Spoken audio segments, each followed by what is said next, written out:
ഓം ശാന്തി 20/8/2024 പ്രഭാതമുരളി. മധുരമായ കുട്ടികളെ, ജോലി കാര്യങ്ങൾ ചെയ്യുമ്പോഴും ഒരു ബാബയുടെ ഓർമ്മ ഉണ്ടാകണം.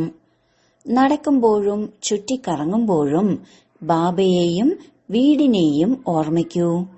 ഇതുതന്നെയാണ് നിങ്ങളുടെ ധീരത. ചോദ്യം: ബാബയ്ക്ക് ആദരവ് നൽകുന്നതും ബാബയോട് അനാദരവ് കാണിക്കുന്നതും ഇവ എപ്പോൾ എങ്ങനെ ഉണ്ടാകുന്നു? ഉത്തരം: നിങ്ങൾ കുട്ടികൾ നല്ല രീതിയിൽ ബാബയെ ഓർമ്മിക്കുമ്പോൾ ആദരവ് നൽകലാണ്. അഥവാ ഓർമ്മിക്കാൻ സമയമില്ല എന്ന് പറയുകയാണെങ്കിൽ അത് അനാദരവാണ്. വാസ്തവത്തിൽ ഇത് ബാബയോട് അനാദരവ് കാണിക്കലല്ല, ഇത് സ്വയം തന്നെ അനാദരിക്കലാണ്. അതിനാൽ കേവലം പ്രഭാഷണം ചെയ്യുന്നതിൽ മാത്രം പ്രശസ്തരായാൽ പോരാ, ഓർമ്മയുടെ യാത്രയിലും ആവൂ. ഓർമ്മയുടെ ചാർട്ട് വയ്ക്കൂ. ഓർമ്മയിലൂടെ മാത്രമേ ആത്മാവ് സതോ പ്രധാനമായി മാറൂ. ഓം ശാന്തി. ആത്മീയ കുട്ടികളെ പ്രതി ആത്മീയ അച്ഛൻ മനസ്സിലാക്കി തരികയാണ്. 84 ജന്മങ്ങളുടെ ചക്രം മനസ്സിലാക്കി തരുന്നില്ലേ? ഇതും ഒരു ജ്ഞാനമാണ്. ഇത് നിങ്ങൾ കുട്ടികൾ ജന്മജന്മാന്തരം പഠിച്ചതും ധാരണ ചെയ്തു വന്നതും ആണ്. ഇത് വളരെ സഹജമാണ്, പുതിയ കാര്യമല്ല. ബാബ ഇരുന്ന് മനസ്സിലാക്കി തരികയാണ്. സത്യയുഗം മുതൽ കലിയുഗത്തിന്റെ അന്തിമം വരെ നിങ്ങൾ എത്ര പുനർജന്മങ്ങൾ എടുത്തു? ഈ ജ്ഞാനം വളരെ സഹജമായ രീതിയിൽ നിങ്ങളുടെ ബുദ്ധിയിൽ ഉണ്ട്. ഇതും ഒരു പഠിപ്പാണ്. രചനയുടെ ആദി മധ്യ അന്ത്യത്തെ മനസ്സിലാക്കണം. ഇത് ബാബയ്ക്കല്ലാതെ മറ്റാർക്കും മനസ്സിലാക്കി തരാൻ സാധിക്കില്ല. ബാബ പറയുന്നു, ഈ ജ്ഞാനത്തെക്കാൾ ഉയർന്ന കാര്യമാണ് ഓർമ്മയുടെ യാത്ര. ഇതിനെയാണ് യോഗം എന്ന് പറയുന്നത്. യോഗം എന്ന പദം പ്രശസ്തമാണ്. എന്നാൽ ഇത് ഓർമ്മയുടെ യാത്രയാണ്. എങ്ങനെയാണോ മനുഷ്യർ യാത്ര പോകുന്നത്? അവർ പറയും, ഞങ്ങൾ ഇന്ന സ്ഥലത്തേക്ക് തീർത്ഥയാത്ര പോവുകയാണ്.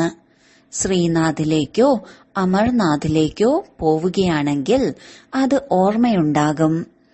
ഇപ്പോൾ നിങ്ങൾക്കറിയാം, ആത്മീയ അച്ഛൻ വളരെ നീണ്ട യാത്ര നമ്മെ പഠിപ്പിക്കുകയാണ്. അതായത്, എന്നെ ഓർമ്മിക്കൂ. ആ യാത്രകളിൽ തിരിച്ചു വരാറുണ്ട്. ഈ യാത്ര ഇങ്ങനെയുള്ളതാണ്. ഇതിൽ മുക്തിധാമത്തിൽ പോയി വസിക്കണം. തീർച്ചയായും പാർട്ടിലേക്ക് വരണം. പക്ഷേ ഈ പഴയ ലോകത്തിലേക്ക് വരേണ്ടതില്ല. നിങ്ങൾക്ക് ഈ പഴയ ലോകത്തോട് വൈരാഗ്യമാണ്. ഇത് വളരെ മോശമായ രാവണ ലോകമാണ്. അതിനാൽ പ്രധാന കാര്യം ഓർമ്മയുടെ യാത്രയാണ്. എങ്ങനെയാണ് ഓർമ്മിക്കേണ്ടത് എന്നതുപോലും ചില കുട്ടികൾക്ക് അറിയില്ല. ചിലർ ഓർമ്മിക്കുന്നു, ചിലർ ഓർമ്മിക്കുന്നില്ല. ഇത് കാണാൻ സാധിക്കുന്ന വസ്തുവല്ലല്ലോ. ബാബ പറയുന്നു, സ്വയം ആത്മാവാണെന്ന് മനസ്സിലാക്കി അച്ഛനായ എന്നെ ഓർമ്മിക്കൂ.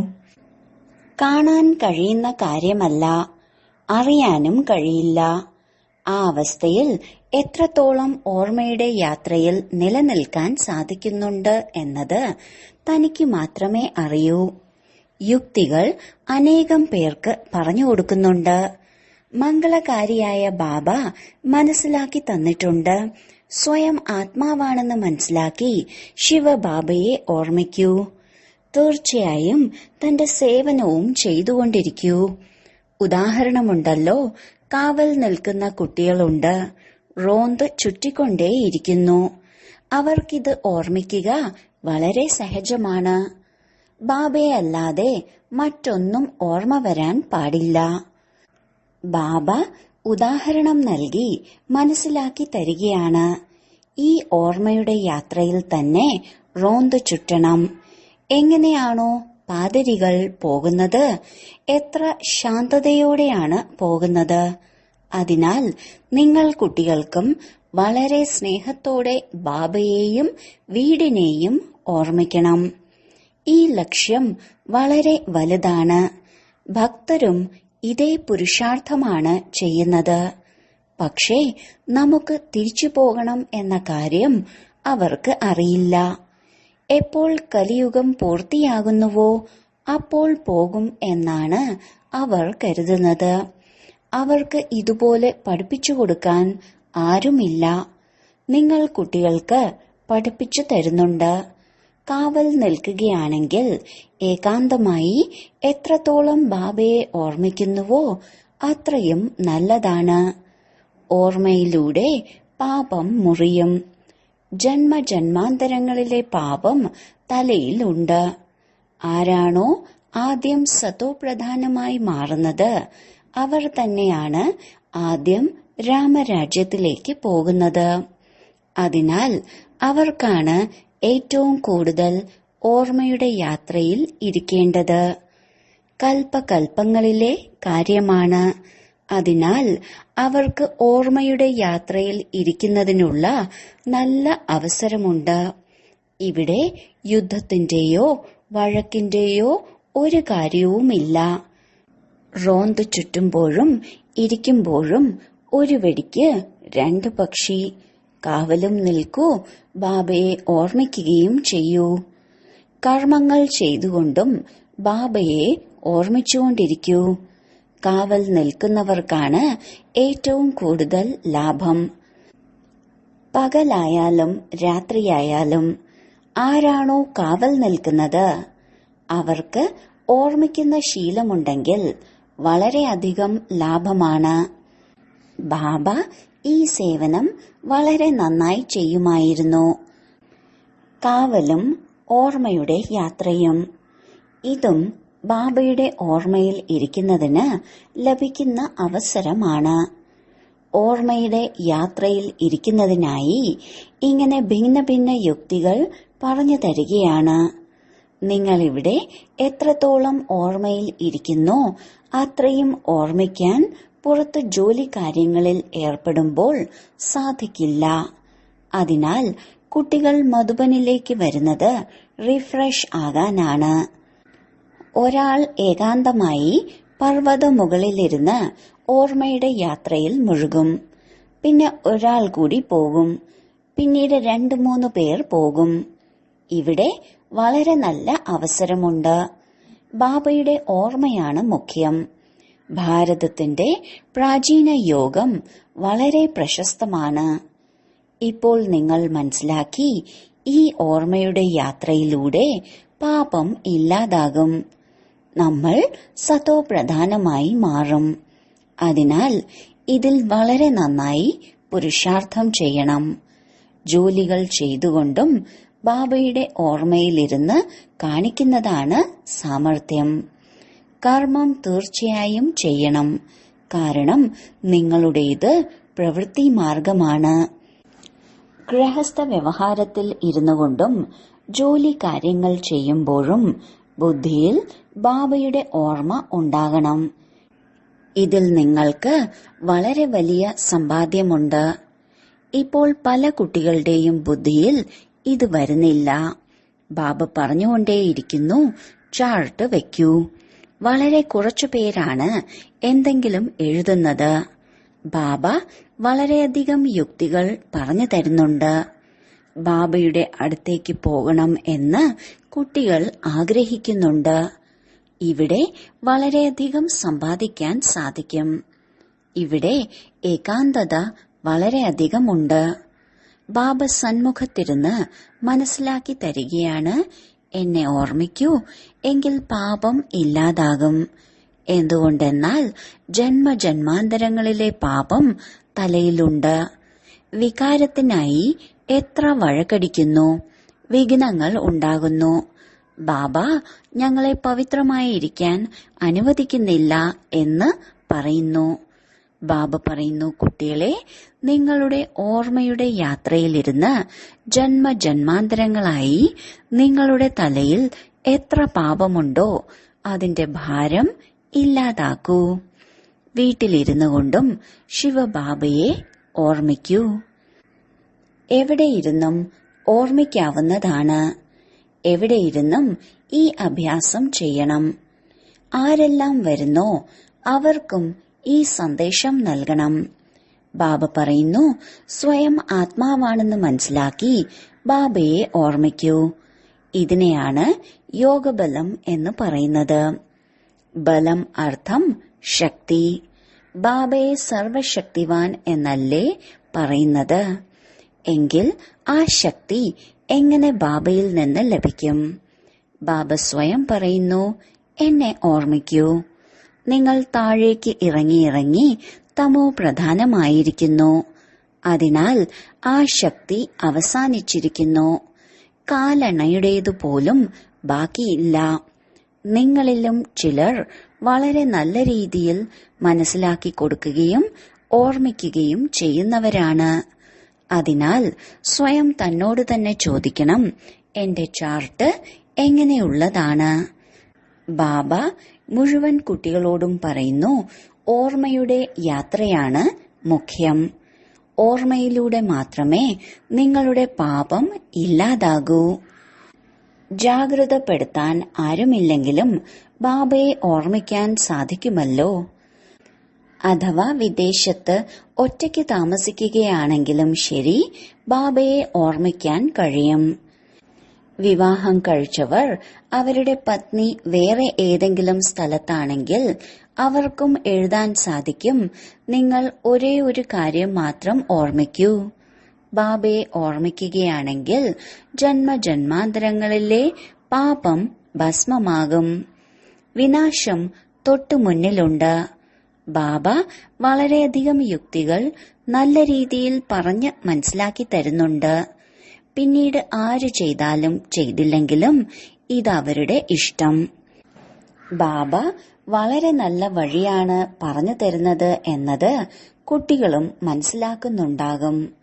മിത്രസംബന്ധികൾ ആരെ കാണുമ്പോഴും അവർക്ക് സന്ദേശം നൽകുക എന്നത് നമ്മുടെ കർത്തവ്യമാണ്. സുഹൃത്താകട്ടെ ആരുമാകട്ടെ, സേവനം ചെയ്യുന്നതിനുള്ള താൽപര്യമുണ്ടായിരിക്കണം. നിങ്ങളുടെ പക്കൽ ചിത്രമുണ്ട്, ബാഡ്ജുണ്ട്. ഇത് വളരെ നല്ല സാധനമാണ്. ബാഡ്ജ് ഉപയോഗിച്ച് ആരെയും ലക്ഷ്മി നാരായണനാക്കി മാറ്റാൻ സാധിക്കും. ത്രിമൂർത്തിയുടെ ചിത്രം ഉപയോഗിച്ച് നല്ല രീതിയിൽ മനസ്സിലാക്കി കൊടുക്കണം. ഇവർക്ക് മുകളിൽ ശിവഭഗവാനുണ്ട്. ലോകർ ത്രിമൂർത്തികളെ നിർമ്മിക്കാറുണ്ട്, പക്ഷെ അതിനു മുകളിൽ ശിവനെ കാണിക്കാറില്ല. ശിവഭഗവാനെ അറിയാത്തത് കാരണം ഭാരതത്തിന്റെ തോണി മുങ്ങിയിരിക്കുന്നു. ഇപ്പോൾ ശിവബാബയിലൂടെ തന്നെ ഭാരതത്തിന്റെ തോണി അക്കരെ എത്തും. പതിത പാവന, വന്ന് ഞങ്ങൾ പതിതരെ പാവനമാക്കി മാറ്റൂ എന്ന് പറഞ്ഞ് വിളിക്കുന്നു. പിന്നീട് സർവവ്യാപി എന്നും പറയുന്നു. എത്രത്തോളം വില കുറഞ്ഞ തെറ്റാണിത്! ബാബ ഇരുന്ന് മനസ്സിലാക്കി തരികയാണ്. നിങ്ങൾ ഇങ്ങനെയെല്ലാം പ്രഭാഷണം ചെയ്യണം. ബാബയും നിർദ്ദേശങ്ങൾ നൽകിക്കൊണ്ടിരിക്കുന്നു. ഇങ്ങനെ മ്യൂസിയം തുറക്കൂ, സേവനം ചെയ്യൂ, എങ്കിൽ വളരെയധികം ആളുകൾ വരും. സർക്കസും വളരെ വലിയ വലിയ നഗരങ്ങളിലല്ലേ ഉണ്ടാക്കുക? അവരുടെ കയ്യിൽ എത്രമാത്രം സാധനങ്ങൾ ഉണ്ടാകും? ഗ്രാമങ്ങളിൽ നിന്ന് കാണാൻ ആളുകൾ വരും. അതിനാൽ ബാബയും പറയുന്നു, ഇങ്ങനെയുള്ള ഭംഗിയുള്ള മ്യൂസിയം നിർമ്മിക്കൂ. അത് കണ്ട് ആളുകൾ സന്തുഷ്ടരാകണം. പിന്നീട് മറ്റുള്ളവരെ കേൾപ്പിക്കണം. ഇതും മനസ്സിലാക്കി തരുന്നുണ്ട്. എന്തെല്ലാം സേവനങ്ങളുണ്ടോ അതെല്ലാം കൽപ്പം മുമ്പത്തേതുപോലെ നടക്കും. പക്ഷെ സതോപ്രധാനമാകുന്നതിൽ വളരെ ചിന്ത ഉണ്ടായിരിക്കണം. ഇതിലാണ് കുട്ടികൾ തെറ്റ് ചെയ്യുന്നത്. മായ വിഘ്നമിടുന്നതും ഈ ഓർമ്മയുടെ യാത്രയിലാണ്. തന്റെ ഹൃദയത്തോട് ചോദിക്കണം, ഇത്ര താൽപര്യം എനിക്കുണ്ടോ? ഞാൻ പരിശ്രമിക്കുന്നുണ്ടോ? ജ്ഞാനം സാധാരണ കാര്യമാണ്. ബാബയ്ക്കല്ലാതെ മറ്റാർക്കും 84 ജന്മത്തിന്റെ ചക്രത്തെ മനസ്സിലാക്കി തരാൻ സാധിക്കില്ല. ബാക്കി ഓർമ്മയുടെ യാത്രയാണ് മുഖ്യം. അവസാന സമയത്ത് ശിവബാബയല്ലാതെ മറ്റാരും ഓർമ്മ വരരുത്. ബാബ പൂർണമായും നിർദ്ദേശങ്ങൾ നൽകുന്നുണ്ട്. മുഖ്യമായ കാര്യം ഓർമ്മയുടെ യാത്രയാണ്. ആർക്ക് വേണമെങ്കിലും മനസ്സിലാക്കി കൊടുക്കുവാൻ നിങ്ങൾക്ക് സാധിക്കും. ആരാണെങ്കിലും ശരി, നിങ്ങൾ ബാഡ്ജ് ഉപയോഗിച്ച് പറഞ്ഞുകൊടുക്കൂ. ബാക്കി ആരുടെ കയ്യിലും ഇത്രയും അർത്ഥസഹിതമുള്ള മെഡൽ ഉണ്ടാവില്ല. മിലിറ്ററിയിലുള്ളവർ നന്നായി കാര്യങ്ങൾ ചെയ്താൽ അവർക്ക് മെഡൽ നൽകാറുണ്ട്. അധികാരിയിൽ നിന്ന് മെഡൽ ലഭിക്കും. എല്ലാവരും നോക്കും, ഇവർക്ക് വൈസ്രോയിൽ നിന്ന് ടൈറ്റിൽ ലഭിച്ചിരിക്കുന്നു. മുമ്പ് വൈസ്രോയിമാരാണല്ലോ ഉണ്ടായിരുന്നത്. ഇപ്പോഴാണെങ്കിൽ അവർക്ക് ഒരു പദവിയും ഇല്ല. ഇപ്പോൾ എത്ര യുദ്ധങ്ങൾ നടക്കുന്നു. മനുഷ്യരുടെ എണ്ണം വളരെ വർദ്ധിച്ചു. അതിനാൽ അവർക്കും നഗരങ്ങളിൽ സ്ഥലം വേണം. ഇപ്പോൾ ബാബ സ്വർഗം സ്ഥാപിക്കുകയാണ്. ഇത്രയും ആളുകൾ നശിച്ചു പോകും. ബാക്കി കുറച്ചു പേരാണ് ഉണ്ടാവുക. ഭൂമി ഒരുപാട് ഉണ്ടാകും. അവിടെ എല്ലാം പുതിയതായിരിക്കും. ആ പുതിയ ലോകത്തിലേക്ക് പോകുന്നതിന് വേണ്ടി വളരെ നല്ല രീതിയിൽ പുരുഷാർത്ഥം ചെയ്യണം. ഓരോ മനുഷ്യരും പുരുഷാർത്ഥം ചെയ്യുന്നത് ഉയർന്ന പദവി നേടാനാണ്. പൂർണമായും പുരുഷാർത്ഥം ചെയ്യുന്നില്ലെങ്കിൽ തോറ്റുപോകുമെന്ന് മനസ്സിലാക്കും. തോറ്റുപോകും എന്ന് സ്വയം മനസ്സിലാക്കുന്നതിനാൽ പഠിപ്പ് ഉപേക്ഷിച്ച് ജോലിയിൽ മുഴുകും. ഇപ്പോഴാണെങ്കിൽ ജോലി ചെയ്യാനും വളരെ കടുത്ത നിയമങ്ങളാണ് ഉള്ളത്. മനുഷ്യർ വളരെ ദുഃഖികളാണ്. ഇപ്പോൾ ബാബ നിങ്ങൾക്ക് ഇങ്ങനെയുള്ള വഴിയാണ് പറഞ്ഞു തരുന്നത്. ഇതിലൂടെ 21 ജന്മങ്ങളിലേക്ക് ഒരിക്കലും ദുഃഖത്തിന്റെ പേര് പോലും ഉണ്ടാകില്ല. ബാബ പറയും, കേവലം ഓർമ്മയുടെ യാത്രയിൽ ഇരിക്കൂ. എത്ര സാധിക്കുമോ രാത്രിയും വളരെ നല്ലതാണ്. കിടന്നുകൊണ്ടേ ഓർമ്മിക്കൂ. ചിലർക്ക് പിന്നീട് ഉറക്കം വരും. പ്രായമായെങ്കിൽ അധിക നേരം ഇരിക്കാൻ സാധിക്കില്ലെങ്കിൽ തീർച്ചയായും ഉറക്കം വരും. കിടന്നുകൊണ്ടേ ബാബയെ ഓർമ്മിച്ചുകൊണ്ടിരിക്കും. വളരെയധികം സന്തോഷം ഉള്ളിലുണ്ടാകും. എന്തുകൊണ്ടെന്നാൽ ഒരുപാട് സമ്പാദ്യം ഉണ്ടാവുകയാണ്. ഇത് മനസ്സിലാക്കുന്നുണ്ട്. ഇനിയും സമയമുണ്ട്. പക്ഷേ മരണത്തിന് ഒരു ഉറപ്പുമില്ല. അതിനാൽ ബാബ മനസ്സിലാക്കി തരികയാണ്, ഓർമ്മയുടെ യാത്രയാണ് പ്രധാനം. നഗരത്തിൽ ബുദ്ധിമുട്ടാണ്. ഇവിടെ വരുമ്പോൾ വളരെ നല്ല അവസരം ലഭിക്കുന്നു. ചിന്തിക്കേണ്ട ഒരു കാര്യവുമില്ല. അതിനാൽ ഇവിടെ ചാർട്ട് വർദ്ധിപ്പിച്ചുകൊണ്ടിരിക്കൂ. നിങ്ങളുടെ സ്വഭാവവും ഇതിലൂടെ നല്ലതാകും. പക്ഷേ മായ വളരെ ശക്തിശാലിയാണ്. പുറത്തുള്ളവർക്ക് എത്ര ശ്രദ്ധയുണ്ടോ അത്രയും ശ്രദ്ധ വീട്ടിലിരിക്കുന്നവർക്ക് ഇല്ല. എന്നിട്ടും ഈ സമയത്ത് ഗോപന്മാരുടെ റിസൾട്ട് നല്ലതാണ്. ചില പെൺകുട്ടികൾ എഴുതുന്നു, വിവാഹത്തിനായി ഒരുപാട് നിർബന്ധിക്കുന്നു. എന്തു ചെയ്യും? ആരാണോ വിവേകശാലിയും ശക്തിശാലിയുമായ കുട്ടികൾ, അവർ ഒരിക്കലും ഇങ്ങനെ എഴുതില്ല. എഴുതിയാൽ ബാബ മനസ്സിലാക്കും, ആട്ടിൻകുട്ടിയാണ്. തന്റെ ജീവിതത്തെ രക്ഷിക്കുക എന്നത് തന്റെ കയ്യിലാണ്. ഈ ലോകത്ത് അനേക പ്രകാരത്തിലുള്ള ദുഃഖങ്ങളുണ്ട്. ഇപ്പോൾ ബാബ സഹജമായി പറഞ്ഞു തരികയാണ്, നിങ്ങൾ കുട്ടികൾ വളരെ ഭാഗ്യശാലികളാണ്. നിങ്ങൾ വന്ന് പ്രഭു കുമാരന്മാരായിരിക്കുന്നു. ബാബ എത്ര ഉയർന്നവരാക്കി മാറ്റുന്നു. എന്നിട്ടും നിങ്ങൾ ബാബയെ നിന്ദിക്കുന്നു. അതും വില കുറഞ്ഞ നിന്ന. ഇത്രയും തമോപ്രധാനമായിരിക്കുന്നു, കാര്യം ചോദിക്കുകയേ വേണ്ട. ഇതിലും കൂടുതൽ എന്താണ് സഹിക്കുക? പറയാറില്ലേ, കൂടുതൽ ബുദ്ധിമുട്ടിച്ചാൽ തട്ടിക്കളയുമെന്ന്. അതിനാൽ ബാബ ഇരുന്ന് മനസ്സിലാക്കി തരികയാണ്. ശാസ്ത്രങ്ങളിൽ കഥകൾ എഴുതി വച്ചിരിക്കുകയാണ്. ബാബ വളരെ സഹജമായ യുക്തികൾ പറഞ്ഞു തരുന്നു. കർമ്മം ചെയ്തുകൊണ്ടും ഓർമ്മിക്കൂ. ഇതിൽ വളരെ വലിയ ലാഭമുണ്ട്. അതിരാവിലെ വന്ന് ഓർമ്മയിൽ ഇരിക്കൂ. വളരെയധികം രസം തോന്നും. പക്ഷേ അത്രയ്ക്ക് ലഹരിയില്ല. ടീച്ചർ വിദ്യാർത്ഥിയുടെ പെരുമാറ്റത്തിൽ നിന്ന് തന്നെ മനസ്സിലാക്കും ഇവർ തോറ്റുപോകും. ബാബയും മനസ്സിലാക്കും ഇവർ തോറ്റുപോകും. അതും കൽപ്പകൽപ്പങ്ങളിലേക്ക്. പ്രഭാഷണം ചെയ്യുന്നതിൽ സമർത്ഥരാണ്. പ്രദർശിനിയും മനസ്സിലാക്കി കൊടുക്കുന്നു. പക്ഷെ ഓർമ്മിക്കുന്നില്ല. ഇതിൽ തോറ്റുപോകുന്നു. അതും അനാദരവ് കാണിക്കലാണ്. സ്വയം അവനവനെ തന്നെ അപമാനിക്കുകയാണ്. ശിവബാബയ്ക്കൊരിക്കലും അപമാനം തോന്നില്ല. എനിക്ക് ഓർമ്മിക്കാൻ സമയമേ ലഭിക്കുന്നില്ല എന്ന് ആർക്കും പറയാൻ കഴിയില്ല.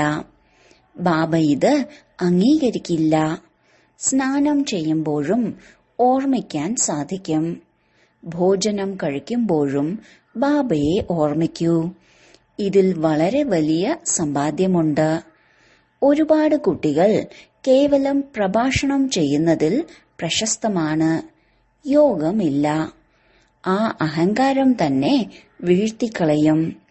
ശരി, വളരെ കാലത്തെ വേർപാടിന് ശേഷം തിരികെ കിട്ടിയ മധുരമധുരമായ ഓമന സന്താനങ്ങൾക്ക് മാതാവും പിതാവുമായ ബാബ്ദാദയുടെ സ്നേഹസ്മരണകളും സുപ്രഭാതവും. ആത്മീയ അച്ഛന്റെ ആത്മീയ കുട്ടികൾക്ക് നമസ്കാരം. ധാരണയ്ക്കുള്ള മുഖ്യസാരം: 1. സർവശക്തിവാനായ ബാബയിൽ നിന്ന് ശക്തി നേടുന്നതിനായി ഓർമ്മയുടെ ചാർട്ട് വർദ്ധിപ്പിക്കണം. ഓർമ്മിക്കുന്നതിനായി ഭിന്ന ഭിന്ന യുക്തികൾ രചിക്കണം. ഏകാന്തമായിരുന്ന് വിശേഷ സമ്പാദ്യം ശേഖരിക്കണം. 2. സതോപ്രധാനമായി മാറുന്നതിനുള്ള ചിന്ത ഉണ്ടായിരിക്കണം. ഇതിൽ ഉപേക്ഷ കാണിക്കരുത്. അഹങ്കാരത്തിലേക്ക് വരരുത്. സേവനം ചെയ്യുന്നതിനുള്ള ലഹരി ഉണ്ടായിരിക്കണം. അതിനോടൊപ്പം തന്നെ ഓർമ്മയുടെ യാത്രയിലും ഇരിക്കണം. വരദാനം: എല്ലാം തന്നെ ബാബയ്ക്ക് കൈമാറ്റം ചെയ്ത് കമലപുഷ്പ സമാനം സ്നേഹിയും നിർമോഹിയും ആയിരിക്കുന്ന ഡബിൾ ലൈറ്റായി ഭവിക്കട്ടെ.